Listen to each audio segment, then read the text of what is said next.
Hello అండి, welcome back to my channel Sucheta's kitchen and మీ సుచరితని. ఈరోజు మష్రూమ్ మసాలా కర్రీ చేస్తున్నానండి. దానికోసం కావాల్సిన ఇంగ్రీడియంట్స్ అన్ని మెన్షన్ చేసాను, ఒకసారి చెక్ చేయండి. ముందుగా దానికోసం నేను ఒక ప్యాకెట్ మష్రూమ్ తీసుకుని దాన్ని సగానికి కట్ చేసి ఇట్లా వాటర్లో వేసి ఒకసారి బాయిల్ కానివ్వండి. మీకు ఇష్టమైతే 2 ప్యాకెట్స్ కూడా తీసుకోవచ్చు, మీరు చేసుకునే మెంబర్స్ని క్వాంటిటీని బట్టి. నేనైతే ఒక ప్యాకెట్ తీసుకున్నాను. జస్ట్ ఇట్లా ఒక పొంగు వచ్చినాక దాన్ని మనము స్ట్రెయిన్ చేయాలండి. ఒక వడకట్టేసేసి వెంటనే చల్లటి నీళ్ళలో వేస్తే ఏంటంటే మనకి ముక్క మెత్తగా బాగుంటుంది అన్నమాట. లేకపోతే ఇట్లా రబ్బర్గా అనిపిస్తుంది. సో ఇట్లా చేస్తే చాలా బాగుంటుంది. వెంటనే మీరు చల్లటి నీళ్ళలో వేసేసేయండి, వేసి సైడ్కి పెట్టేసేయండి. ఇలా ఒక మసాలా కోసం మనం ఒక ప్యాన్లో ఒక 2 స్పూన్లు పల్లీలు, ఎండు కొబ్బరి, నువ్వులు తీసుకున్న దగ్గర నువ్వులు లేవు, సో నేను నువ్వుల పొడి వేసాను. అవంతా కొంచెం మనం బాగా ఫ్రై కానిచ్చినాక చల్లబడ్డాక మిక్సీలో వేసుకొని మెత్తని పేస్ట్ చేసుకోవాలండి. మీరు ఎంత మెత్తగా చేసుకుంటే అంత టేస్టీగాను కర్రీ కూడా రిచ్గా చాలా బాగుంటుందండి. ఇది అయిపోయింది. ఇలా అయిపోయినాక దాన్ని సైడ్ పెట్టేసి కూరకు కావాల్సిన ఒక పెద్ద ఆనియన్ తీసుకొని కట్ చేసుకుని సన్న పీసెస్ లాగా, మీకు కావాలంటే 2-3 అలా తీసుకోవచ్చు కర్రీని బట్టి, గ్రేవీ కోసం. ఇదిగోండి, కడాయిలో నూనె పెట్టేసి పోసి కాగినాక ఆనియన్స్ వేయాలండి. ఇది కొంచెం ఆనియన్స్ ఫ్రై అయినాక మీరు చూడండి, మీకు 2 ప్యాకెట్స్ అలా అనుకుంటే ఎక్కువ తీసుకోవచ్చు, పర్వాలేదు.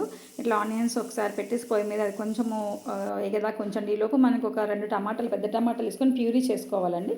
ఇవన్నీ ఆనియన్స్ వేగాయి, దాంట్లో అల్లం వెల్లుల్లి పేస్ట్, పసుపు, ధనియాల పొడి, ఉప్పు, కారం, జీరా పౌడర్, గరం మసాలా వేసి ఒకసారి తిప్పండి. దాన్ని ఒకసారి గరిటతో తిప్పండి. తిప్పినాక ఆల్రెడీ మనము టమాటో ప్యూరీ చేసి పెట్టుకున్నాం కదండి, అది ఇందులో వేసుకోవాలి. వేసుకొని కొంచెం మూత పెట్టేసేయండి. మూత పెట్టేసి ఒక 5 మినిట్స్ మగ్గనివ్వాలన్నమాట. ఎందుకంటే ఇప్పుడు ఇవంతా మసాలాలు ఉల్లిపాయలకి టమాటాలకి అన్నీ పట్టి టేస్టీగా ఉంటుందన్నమాట. ఒకసారి మీరు గంటతో మొత్తం తిప్పేసేసి మూత పెట్టేసేయండి. ఒక 5 మినిట్స్ తర్వాత చూస్తే మొత్తం ఇదిగోండి, చూడండి ఎంత బాగుందో, ఆయిల్ అంతా సపరేట్ అవుతూ ఉంటుంది. సో ఇలాంటి స్టేజ్ ఏంటంటే మనకి అంతా పట్టేసినట్టు అవి ఎంత ఫ్రై అయినట్టు అర్థం అనమాట. ఈ స్టేజ్లో మనం ఆల్రెడీ ఇందాక చేసి పెట్టుకున్న పేస్ట్ మీరు అందులో వేసుకోండి. దీంతో పాటుగా కొంచెం ఒక 250 ml వాటర్ పోసుకోవాలి. ఇదైతే సరిపోతుందండి, బాగా థిక్గా వస్తుంది కర్రీ.